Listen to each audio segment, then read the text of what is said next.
আসসালামু আলাইকুম। আমাদের চ্যানেলে আপনাদের সবাইকে স্বাগত। আজকে চলে এসেছি একটি নিউ রেসিপি, ঘরোয়া পদ্ধতিতে চিকেন ফ্রাই। চলেন রেসিপিতে যাওয়া যাক। এখানে কয়েক টুকরো লেগ পিস নিয়ে নিলাম।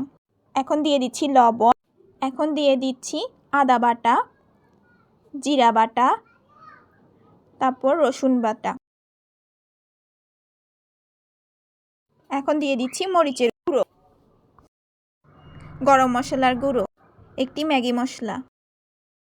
বাসায় টক দই না থাকার কারণে দিয়ে দিচ্ছি গুঁড়ো দুধ, চামচ পরিমাণের লেবুর রস। এগুলো ভালোভাবে মিক্স করে 1 ঘন্টার জন্য রেস্টে রেখে দিই। এখন একটি বোলে নিয়ে নিচ্ছি ময়দা, লবণ, মরিচের গুঁড়ো, একটি ম্যাগি মশলা। এখন এগুলো ভালোভাবে মিক্স করে নিব। এখন ম্যারিনেট করা মাংসগুলোর গায়ে ভালো করে মিক্স করে রাখা ময়দাগুলো লাগিয়ে নিলাম। মাংসের পিসটাকে পানির মধ্যে একবার ভিজিয়ে নিচ্ছি, আর একই প্রসেসে সেম কাজটি করছি।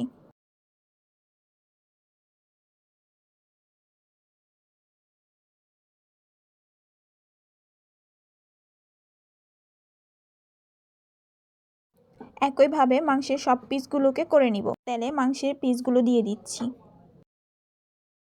এখন এগুলো ব্রাউন করে তুলে নিব।